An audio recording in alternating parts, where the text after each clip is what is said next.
Kun raadiyoo sagalee walabummaa Oromiyaati.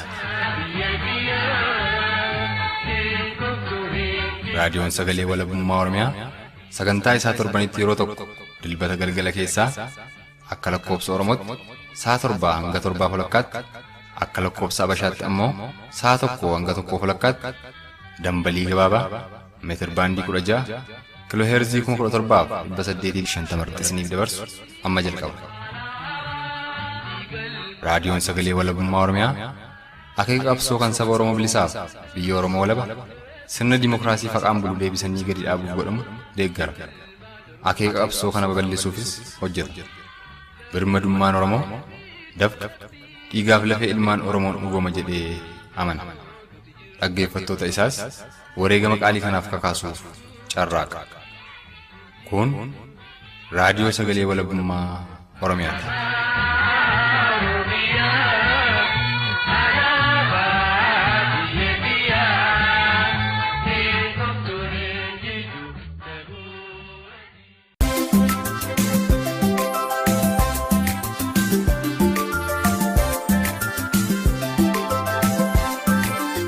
Guyyaan dilbata Sadaasa 19 barrii 2017 harkaa fuunee dhaggeeffattoota keenya jaallatamoo oduu keenya guyyaarraan isin dhageessa oduu waliin antiiqii dhugaasaati.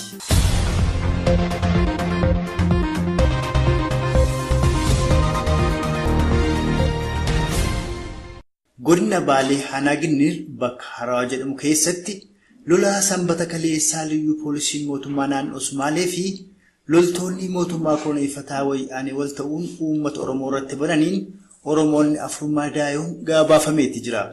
Lola sanbata kaleessaan Oromoota 4 madaan kana malees jimaata dheengaddaa Oromoonni 2 achuma ganda harawaa keessatti rukutamuu odeeffannoo maddeen keenya irraa arganneen beekuun yoo danda'amu kanatti dabalataan achuma godina Baalee Aanaa Sawweenaa keessatti ammoo Liyyuu poolisiin somaalee uummata Oromoo irratti yeroo lola bantee jirtutti gama biraan ammoo loltoonni Wayyaanee Oromoota godina Baalee Aanaa Sawweenaa meeshaa hiikkachiisaa kan jiran ta'uu kan himan jiraattota. Gabaasa guutuu oduu kanaa roobaa boroo akka nutti qindeeffateera. Godina Baalee Aanaa Ginniiritti kan argamtu araddaa karawaatti ilmaan Oromoo qoraan cabsatuuf baallama maata darbee hidhattoota naannoo Somaalee Liyyuu poolisiin qalamuun waraanni eegale itti fufee jiraachuu fi gama Oromoo irraa namni 4 madaa'u jiraataa magaalaa Ginniirtu raadiyoo sagalee walabummaa Oromiyaatti hime. Ilmaan Oromoo qalaman Addisuu fi Aliyyi Abdullaahi reeffi isaanii guyyaa tokkoon booda argame kan jedhan namni kun waraanni raayyaa ittisa biyyaa mootummaa koloneeffataa Wayyaanee hidhattoota Liyyuu poolisii waliin ilmaan Oromoo waraanaa jiru kan jedhe namni kun akkas jechuun dubbata. Gaafa guyyaa 3 kalee ijoolleen Oromoo Godina Baalee Aanaa Gololchaa kan jedhamu irraa gara Godina Baalee Ginniir harawaa bakka jedhamutti dhufanii qoraan cabsachuudhaaf wayitee isaan magaalaa irraa bahanii bosona seenan achi keessatti qaqqabanii nama 2 dhimmaa qalaniiti guyyaa san akkasumatti oolee halkan bulee guyyaa kalee gizee sa'aatii 11 arganii eegatti sa'a 11 booda lolli kun sababa sanirraa kaka'ee eegalee ganamarraa eegalee hagammaatti makalaakayaa fi Liyyuu poolisiin uummata Oromoo irratti dukaasa banaa jiranii akka galgala kanaatuun diitutti dukaasni bakka sanirraa deemaa jira. Liyyuu poolisiinii fi makalaakayaa wal gargaaruudhaan gocha kana raawwachaa jiranii jechuudha. Gara Oromootiin nama 4 madaa'ee kan lubbuun bahee hin jiru. Gara isaaniirraa namoota dhahamanillee yookaan du'anillee makalaakayaa fi Liyyuu poolisii wal waan gargaaraniif akka federaalaatti waan hooggananiif bakka isaan geeffatanii yaalan haga ammaatti wanni nu ga'e tokkolleen hin jiru. Namni lamaan qalantuun ammoo Addisuu kan jedhamuu fi Aliyyi Abdullaahi kan jedhamu ilmaan Oromoo gochi kun irratti raawwatame sababa sanirraa akka lolli kun uumamee guyyaa guutuu walitti oolee ammallee madooree fullee nama 2 fidanii hospitaala Ginniir jiranii jechuun lamaan.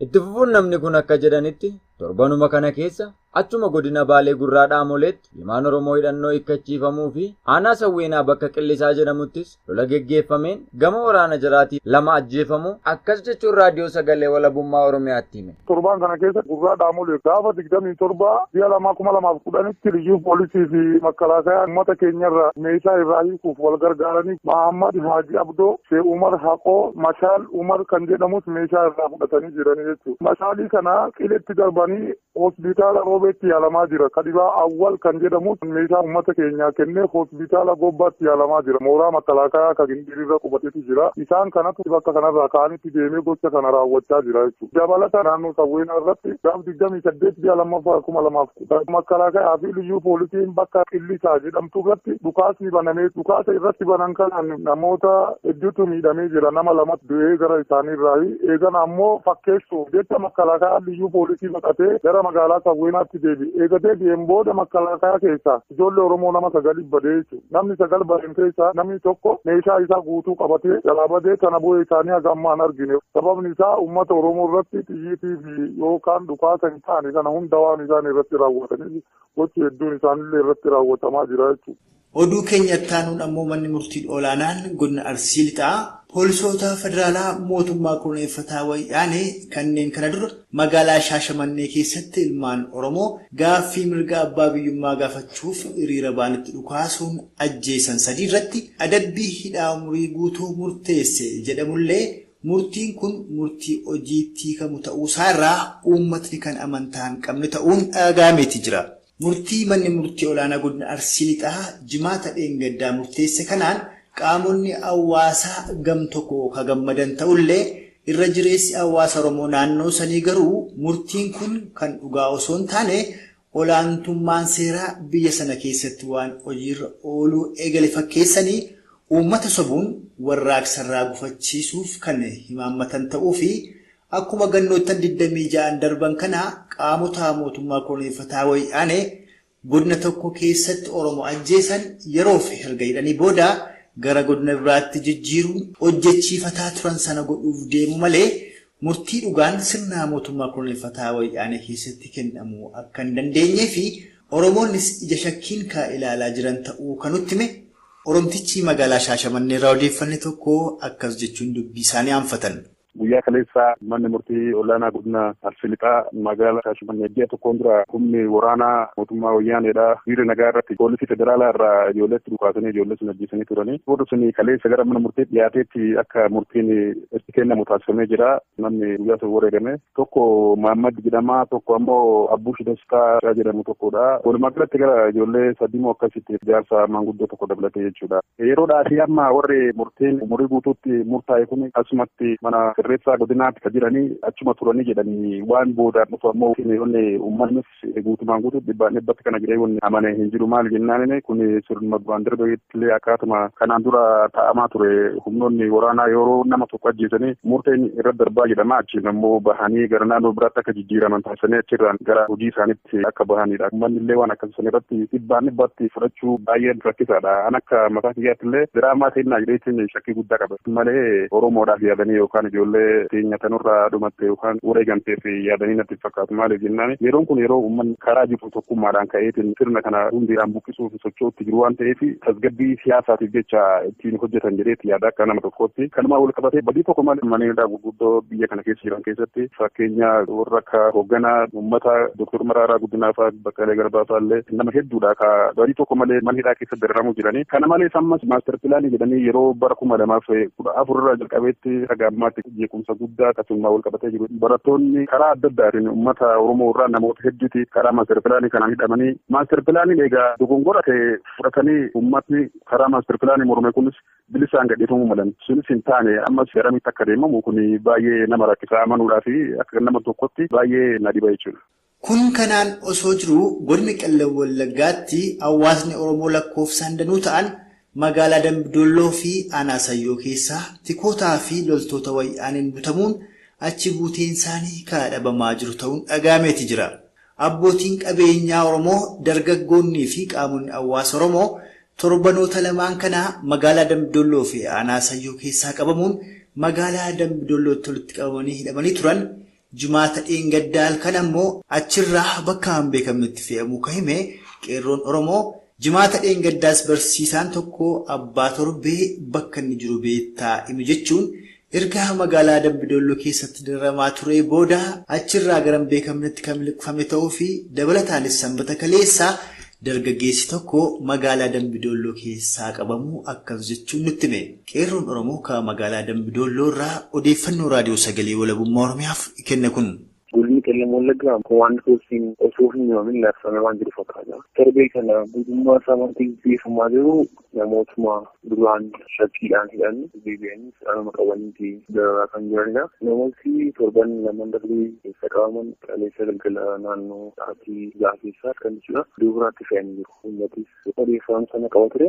Garuu wanta gochuu dandeenya maaliif hidhaan amma baay'atee jira. Abbootiin qabeenyaa magaalaan kun qabdu hundi isaanii mana hidhaadha kan jirani. Maqaa abbaa tarbiitiin namoonni hedduun qabamanii jiru. Ijoolleen foollee jira. Fakkeenyaaf amma biyyaa har'aa foollee Moosii jedhamu to'annoo jala oolfamanii jiru. Namoota sabboonummaa qaban qofallee hidhaadha kan jirani. Achi butii isaanii kan dhaabamsanii jira. Wanta tokko dheengaddaa manaa bulaniiti eessa akka jiru hin beekamu. Oduu keenya dhumaatiin ammoo godina Wallagga baatti barattoonni Yunivesiitii Wallaggaa wiixata darbeerraa qabuun Yunivesiitii lakkisuun gara maatiitti kaagalaa jiran ta'uun dhagahameeti jira.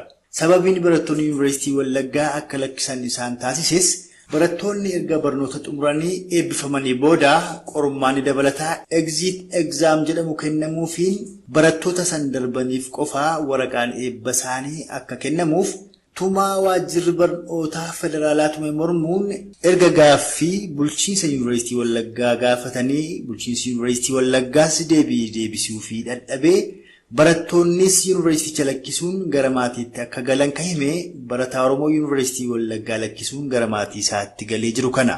Gabaasa guutuu oduu kanaa roobaa baroo akka taanutti qindeeffateera. Barattoonni dhaabbata barnoota olaanoo sababa exit exam jechuun seerri barnoota haaraan diriirfame mormanii barnoota dhaabaa jiraachuu barataan Yunivesiitii Wallaggaa tokko raadiyoo sagalee walabummaa Oromiyaaf odeeffannoo kenne. Barataan kun akka jedhetti seerri haaraan lafa qabsiifame kun barataan barnoota isaa xumuree boof qormaanni dabalataa kun barbaachise kan jedhe barattoota muraasaaf irraan kan hafe barattoonni harki caalu hanga mormiin isaanii dhaga'amtu gara maatii galuu akkas jechuun raadiyoo sagalee walabummaa Oromiyaatti. Wallaggaa Yuunivarsiitii barattoota waggaa kana bara 2010 irraati kanaaf exit exam wanta jedhu tokko erga waggaa 5 yookaan immoo haga barnoota barattu sana barattee booddee COC wanta jedhamu sana qoramtee sanaan booddee waraqaa ragaatii fudhatta wanta jedhamudha kan isaan fidanii sanarratti mormii kaasuudhaan guyyaa gaafa facaasaa darbeedha roobii dheengaddaa irraa kaasee amma barataan tokkos mooraa sana keessa hin jiru adeemsi boruuf barsiisuu saddaan citee jira. Irra jireessa isaatti barataan 80 ol mooraa keessa hin jiru. Warroota fageenyarraa dhufan sabaaf sablammoota muraasaafaniin ala barataan Oromoo fi barataan itti dhiyeenyaan jiru. Hundumtuyyuu gadhiisee gara maatiitti galanii jiru. COC kana kan gadi buuse waajjira barnootaa kan federaalaadha. Gaaffiin nuti gaafanne COC'n kun seera qabeessa miti. Barataa kaampaasii irratti hojjechuu hin danda'u. Namni tokko waggaa 5 baratee, waggaa 3, waggaa 4 baratee waraqaa ragaa barnootaa sanaa fudhachuudhaaf COC qoramuu qabu jechuun ammas danqaa gara biraa jechuudha. Gaafatame ittaan pirezidaantii Wallaggaa Yuunivarsiitii Dr. Eebbaa nama jedhamuudhaan immoo deebii kanaa isinii laachuu hin dandeenyu. Qaama nu gararraa jiru warra wanta kana gadi buuse gaafannee deebii isinii laannaa jedhanii ijoolleen amma deebiin keenya nu deebi'utti kilaasii seennee yookaan kutaa barnootaa seennee barachuu hin dandeenyedhanii barnoota addaan kutanii galanii jiru. Egaan dhaggeeffattoota keenya jaallatamoo oduu nuti irraaf qabannee isiniif dhiyaannee kanuma gammaa ture qophiilee keenyaafan waliin turtii beessa qabaadhaa.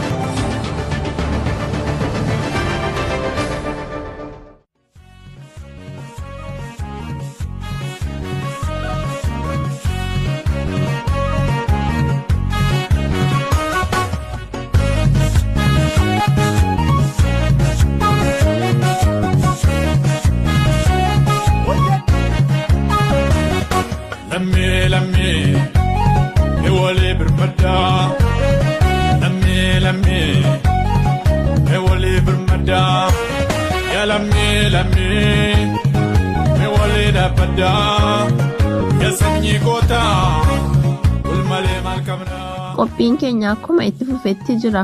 Walleedhuma eegalle caqasaa ammoo qophii keenya addaa guyyaa har'aa keessatti turtii xiiqii dhugaasaa hayyoota Oromoo lama waliin taasisetti dabarra. Walleen ittuma fufaa.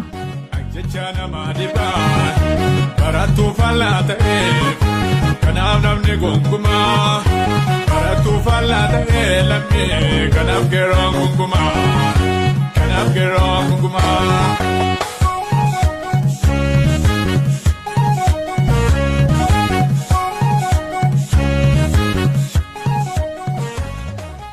Dhaggeeffattoota keenya jaallatamu akkuma sagantaa keenya yeroo darbee keessatti qophii keenya guyyaa irraatiin kutaa sadeessoo turtii keessummoota keenya waliin taasifnee qabannee kasiniif dhiyaannu ta'uu keenya isin yaadachiifne adda baane qophii keenya addaa guyyaa irraanis kutaa sadeessoo fi xumuraa turtii keessummoota keenya obbo Daani'el Dafaa fi obbo Taammanee Gammadaa waliin taasifnee qabannee dhiyaanneerraa obbo Daani'el Dafaas barbaachisummaa qabsoo hidhannoo fi maalummaa alaabaa bilisummaa Oromoo nuuf ibsuun dubbii isaanii aanfatu turtiin keessa nagadhumaatti nufaana ta'uu dhiyaadha. Addi bilisummaa Oromoo jalqabaa kaasee kan hin dhaabate biyya walaba taate uummachuudhaaf. Alaabaan isaas kana bakka bu'a. Kana jalatti walitti qabamne yaada kana utubaa godhachuudhaanitu wallaansootti seene. Alaabaan kun jaalala guddaa uummatarraa argate. Wallaansoon adda bilisummaa Oromoo jabana jalqabaa kaasee kan bosona seenee jalqabee walabummaa Oromiyaatiif ta'ee osoo jiru namoonni shira dalaganii keessaa ba'anii Itoophiyaa Dimookiraatessina jedhanii yeroo sanaaf humna argachuu hin dandeenye. Alii fi goota qaqqaalii, goota jajjaboo, goota kanarraa gara booddeetti hin deebinetu wanta keessa tureef buquu isaanii uffatanii turan. Boodana garuu achi as ba'anii gama warra Itoophiyaa Dimookiraatessina jedhu Oromoota warra kana jedhutti makamanii inumayyuu warra bilisummaadhaaf dhaabannu jedhu kana dura dhaabachuutti ka'an. Kana gochuu isaaniitiin Oromoo isa alaabaa kana fudhate, Oromoo isa walabummaa isa jedhamu kana isa fudhate, fedhii guddaa isa qabu sana dura dhaabatan. Hayyoon adda bilisummaa Oromoo inni dhugaa Oromiyaa walaboomtu inni jedhamee jalqabame suni dhiiga uummata Oromootti makameera. Kana booddee geeddaruun hin danda'amu. Addi bilisummaa Oromoo jechuun har'a ijoollee qeerroo warri goonni darban dhaadannoo sana yeroo baatanii kufanii isaan isa kaasaniitu har'a dhaadannoo sanatu dhageessisaa jiru. Yoo ijoollee qeerroo biyya keessaa dhaggeeffatte gaaffiin isaanii Oromiyaan kan Oromooti abbaa biyyummaadha biyya walaba ta'e barbaanna diinni biyya keenya keessaa haa ba'u jedhaniitu kanaaf dhumatu. Kanaaf hidhamu, kanaaf reebamu, kanaaf ari'atamu. Warri ala jiran immoo akkasuma isaan immoo alaabaa sana xureessu. Hayyoo alaabaan sun dhaabateef xureessu. Akka kan isaanii hin taane dhumarratti akka kan uummata Oromoo ta'e beeku. Hamma danda'an garuu uummata Oromoo afaan faajjeessanii ilmaan Habashaatiin walii galanii qaxxaamuraadhaan taayitaarra ba'uu barbaadu. Wal'aansoo jara kana gidduutti deemaa jirutu jira uummata Oromoo keessatti. Uummata Oromoo keessatti har'a walabummaa inni jedhamu, inni riphee lolaadhaan humna qawweetiin moona inni jedhamu sagaleedhaan jira malee humnaan jira hin jiru. Garuu sabii kan inni fudhate kana har'a. Maaliif uummanni Oromoo ilmaan Habashaarraa homaa waan eegu fixateera, dhumateera keessa waan eegu hin qabu. Uummata Habashaarraa deebii nan argadha kan jedhu, nagaa nan argadha kan jedhu, biyya koo gadhiisanii deemu kan jedhu hin jiru fixate. Kanaafitu jaallannes jibbines alaabaan kuni alaabaa walabummaati, alaabaa kaayyoo ganamaati. Kaayyoon ganamaa immoo saba Oromoo keessa seeneera, qeerroo Oromoo keessa jira. Alaabaan kuni kan qeerroo isa dhugaa, waboo isa dhugaa biyya keessa harka duwwaa lolaa jiruuti. Kun akkasitti akka hubatamu barbaadan. Obbo Urgeessaa yaadammoo obbo Daani'el kaasan kanarratti waan dabaltan yoo qabaattan. Wanti kun waan bal'inaan irratti haasa'amuu qabuu fi waan lafa rakkoon xaxamii qabsoo Oromoodhaa keessa jiru keessaa lafa handhuura isaati. Maaliif akkuma amma himame qabsoon Oromoodhaa qabsoo hidhannaatiin jalqabee Oromiyaa walaba taate argamsiisuuf kan ka'e kuni maal ta'e maaltu irra ga'e bara 40 ol jaarmaan kun dhufee amma bakka amma jiru kana akkamitti dhufte jedhu gararraadhaa ka'anii amma ammaatti waan ta'aa jiru kana ilaaluu barbaachisa. Maaltu akka godhe maaltu qooda keessatti fudhate humni alaa maaltu keessa jira isa jedhu sana yoo ilaalleeti isa gara fuula duraaf illee barnoota nuu ta'a jechuudha. Tokko waan wal nama falmisiisuun qabu qabsoo hidhannaa qabaachuun uummata hin bilisoomin uummata garbummaa keessa du'a keessa jiru dhiisi uummatumti bilisoome warrumti biyya qabu warrumti biyya dimookiraatii ofiin jedhu biyya lafaa kun hin agarra meeshaa lolaa hojjetachuudhaaf galagala nama fiigu meeshaa lolaa hojjetatu irratti of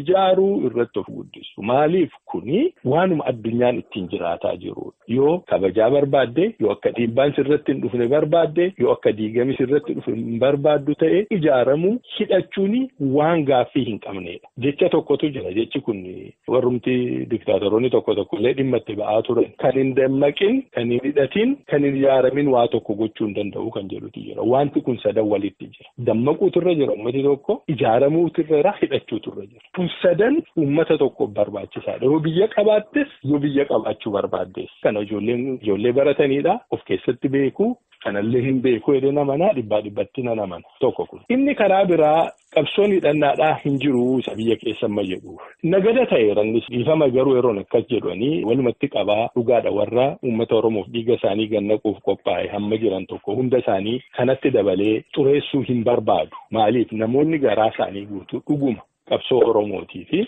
walabummaadhaa fi uummata isaanii fi biyya isaanii fi eenyummaa isaaniif muratanii gaara keessa caakkaa keessa seenanii qabsaa'uu barbaadan hangi tokko jiraachuu danda'u. Garuu rakkoo jirutu mataasaa irra keessa jirutu sana miti.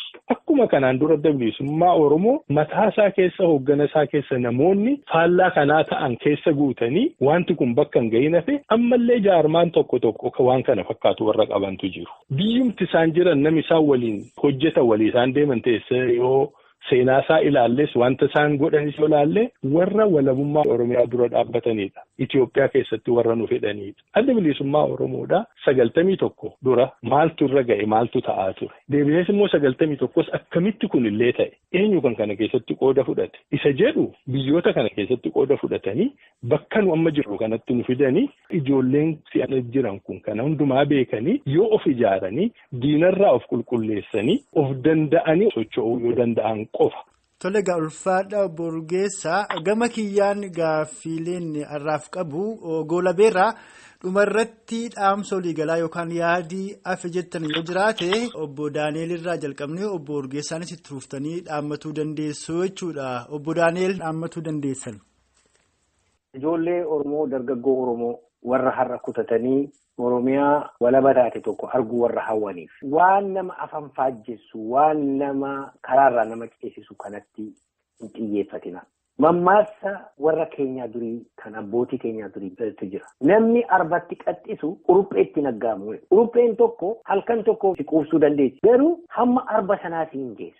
Namni arbatti qaxxisu qurupheetti naggaamu. Qurupheetti yoo aggaamte qurupheen dammassitee yoo isheen fiiddee arbinni guddaan suni baqatee sokkaa jechuudha. Quruphee utuma agartuu bira dabarta. Warri akka lammaafaa kuni qurupheedha. Homaa tokko eessaan isin ga'an jiran. Isin isa guddaatti qaxxisaa jirtu. Ija keessan isa guddaa sanarraa hin buqqisinaan jedha tokko. Lammata immoo sammuu keessanii riqicha gama laga gama Oromiyaa walaba taate keessatti of arguu yaalaa ganamaa galgala. Biyya ofii keessaniin of bulchitan. Biyya naannoon keessan tasgabbii qabu. Security mataa keessanii, loltuu mataa keessanii qabaattanii, alaabaa mataa keessanii, UN keessatti Oromiyaa Reeppaabilikii ijjeerrattanii akka jiraachuu dandeessan of ilaalaa gama sana keessatti. Asuma isa Abashaa jalatti geeddaramni nu dhufa jettan kana. Please ofirraa dhaabaa. Hin danda'amne. Jabana Haayile Sillaaseetii kaasanii warri keenya abbootiin keenya paarlaamaa keessatti dhaqanii Haayile Sillaaseenii paarlaamaa bareeraa demokraasii jiraa jedhee yeroonni ministeerota shoome sana namoonni dhugaadhuma geeddaraman dhufee jiran. Hina hin taane kunis paarlaamaan Haayile Sillaasee deebii ilaalle. Innis hin diigame. Dargii dhufe. Dargiinis paarlaamaa uume. Inni immoo demokraasii jedhee sabaaf sablammii jedhee nama walitti qabe. Achi keessatti Oromoo deebii argateera. Waa takkan arganne, hidhaa arganne, garafamuu arganne, reebamuu, ari'atamuudha arganne. Kanaafiyyuu kan nuyi lola duwwaan nu baasa jennee garasitti deemne. Amma immoo wayyaaneen hin dhufte. Wayyaaneen paarlaamaa jaarti. Habashaan isa dhumaa deebii kan isheen siilaatte yaalma Oromoo paarlaamaa wayyaaneen. Paarlaamaa wayyaaneen olitti habashaan kana darbuu hin dandeessu. Inumayyuu isa dhumaati deebii kan isheen siilaatte. Afaan Oromoo dhaggeeffatte. Oromiyaa jettee maqaa dhoofte. Kana darbitee deemuu dandeessu ilmaan habashaa. Hamma dandeessan. Oromiyaa bilisoomte keessatti of ilaalaa. Kan ammoo kan isin argachuu dandeessanii biyya keessatti hooggana dhugaa, hooggana walabummaadhaaf lolu. Hamma dandeessan meeshaa saantanii ittiin loltanii biyya abbaa keessan bilisoomsu duwwaadhaanitu deebii isa dhugaa argachuu dandeessu. Kanan isinii dhaama. Kanaa ala homti tokko jiraachuu hin danda'u. Rabbi isin haa gargaaruun jedha. Tole obbo Urgeessaa. Dhugaadha waan baay'ee keessa dabarreerra garuu waan nuti waliigalaa wanta jechuu barbaadu fagoo dhaquu hin barbaachisu ijoolleen yeroo nama biyya keessa jiranii dhugaadha waan ija isaanii duratti ta'etu jira dhaloota haaraa yoo ta'e malee wagguma 27 darbine keessa wanta ta'etu jira. Eertiraan nagaadhaan yookaan kadhatee miti kan inni dhufee bilisoome lolee qawweedhaan bilisoome warri dhufanii biyya keenya akka godhanii qawweedhaan dhufan hidhatanii of ijaaranii dhufan waan fedhe ta'uuf.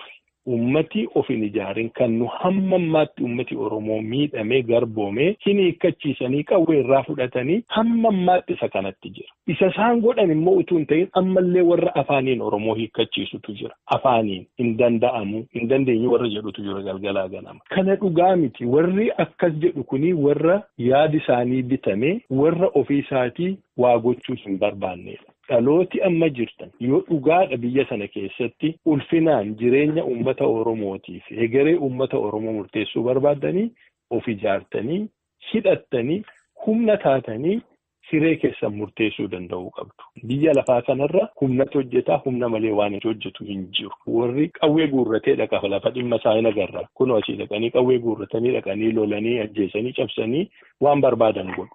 Kanaaf kuni waan fagoo dhaqanii ilaalan miti waan addunyaa irratti argaa jirrudha. Kan nu miidhamaa jirrus kana dhabuu keenyaan malee utuu kana qabaannee kanan ta'an. Kanaaf waan dhabne sana godhachuudha. Humna ta'uudha. Haasaa isa garaagaraa kana dhaggeeffachuu dhiisuudha. OPDO'n immoo dhugaa haasa'uudhaaf taanaanii uummata Oromoof amanamaa miti amanuun qabanii kun tooftaadhaa gara malee of eeggachuu qabu. Hantuuta qabuu yoo barbaaddee wanta isheen nyaachuu barbaaddutii kiyyoorra keessaaf akkas kanuma hojjetaa jiru. Galatuumaan jedha gaafanuma wanta naamu barbaadu. Obbo Daani'el Dafaa fi Obbo Taammanee Urgeessaa Gammadaa qabxiilee gurguddoo kaasaa turre irratti yaada bal'aa karaa raadiyoo sagalee walabummaa Oromiyaa uummata Oromoon ga'aa waan turtaniif ammas irra deebi'ee maqaa dhaggeeffattoota keenyaan guddoon isin galatoomfadhaa.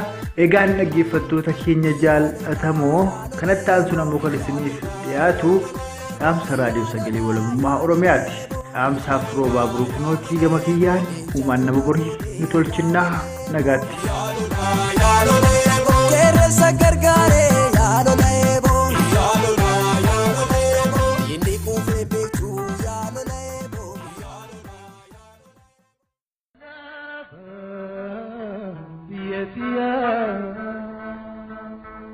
Erga Oromiyaan oroneeffattoota bashaan dhuunfatamte sabni Oromoos dhummaa jalatti kufee kaasee gootonni Oromoo qabsoo irraa hin dhaabbanne. Qabsoon guutummaa Oromiyaa keessatti garaagaraan geggeeffamaa tures bakka tokkotti mataa walitti qabachuun maqaa adda bilisummaa Oromoo kan inni qabsoo eegale bara 1973 irratti ta'u seenaan qabsoo Oromoo akkuma mul'isu jaarmiyaan ABO's seenaa qabsoo sabichaa keessatti waalee danuu buusee darbe. Haa ta'u malee erga dhiibbaa qaamotaa alaa fi rakkoo keessoo hoggana jaarmichaatti dhalateen bara 1991 dhiibamee biyya keessaa ba'es injifannoo jaarmiyaan kun galmeessirra harca'inaa fi laafina jaarmiyaan kun gama qabsoo hidhannoon mudate kaasuutu salphata. Haa ta'u malee jaarmiyaan adda bilisummaa Oromoo ganamaa kan walabummaa Oromiyaa argamsiisuu fi sabni Oromoo bilisummaa isaa akka gonfatu taasisuuf qabsoo eegale addaan caccabuun hooggantoonni jaarmiyaa ABO jalqabaa maqaa kaayyoo fi maqaalee garaagaraa maxxanfatuun addaan diigaman illee har'as warraaqsi qeerroon biyya keessaa finiinsaa jiru fufiinsa qabsoo saniiti. Kanas kan dhugoomsu dhaadannoolee fi gaaffilee mirga abbaa biyyummaa Oromiyaa mirkaneeffachuu ofiin of bulchuu kan ofiitti abboomuu fi Oromiyaa walaboomte keessa bilisummaan jiraachuuf gaaffii qeerroon gaafachaa jiran kanuma dhugoomsu. Haa ta'u malee jaarmiyoonni siyaasaas ta'e gareeleen garaagaraa waan hoggana jaarmiyaan morman of fakkeessuun yeroo isaan kaayyoo dhugaa qabsoon Oromoo irratti ijaarame kanarra qeerroon itti jiru gara dabarsuuf olola garaagaraa oofantu mul'ata. Yaa uummata Oromoo hanqinaa fi dogoggora kaleessa qabsoo kee keessatti mudate wareegama guddaa si baasisee afarsuun madaa kee tuttuqanii si dallansiisuun warraaqsa irra geggeessaa jirtu haxxee naquu fi egeree kee fi biyya kee kolonii irraan maataatti hidhuuf kan yaalaa jiran ta'uu beektee irratti dammaquun kaayyoo qabsoo kee kan walabummaa biyya kee fi bilisummaa mataa kee mirkaneeffachuuf geggeessaa jirtu galiin ga'achuuf qabxiilee kanneen beekuun itti dhimma ba'uun gaarii ta'a. Jalqaba irratti rakkoo fi hanqina kaleessa qabsoo kee mudate deebii akka hin mudanneef eeggachuu irra kan darbe qaama yakka sanaaf itti gaafatamummaa fudhatu kan murteessitu guyyaa qabsoo kee galiin ga'attu ta'uu hubattee shirarra diinni kee ittiin qabsoo keessa kaaluuf yaalaa jiru irraa hante warraaqsa kee daran finiinsuun galii kee kan saffisiisu ta'uu qalbeeffadhu. Firri kees ta'e kan qabsoo kee kan kaayyoo keetti amanuu fi si waliin hiriiru malee afaaniin si fakkaachaa kaayyoo kee ergamaa fi akeeka mataa isaan kan faalu waan hin ta'iniif isaan kan adda baastee beekuun rakkoo egeree qabsoo kee fi biyya keetti dhufurraa of tiksuun qabsoo kee daran finiinsuu qofti furmaata waaraa kan siif fidu ta'uu hubadhu. Xumura irrattis bakka jirtutti walitti siquun wal mari'adhu, dhiiraa dhalaa, jaarsaa jaartii, xiqqaa guddaa utuu hin jenne hidhadhu wal hidhachiisi, lolii wal lolchiisi, biyya kee afaan qawween koloneeffatamte afaan qawween walaboomsadhu, bilisummaa mataa kees mirkaneeffadhu kan jedhu dhaamsa raadiyoo sagalee walabummaa Oromiyaa kan guyyaa har'aati. Oromiyaan ni walaboomti, Oromoon ni bilisooma. Raadiyoo sagalee walabummaa Oromiyaa.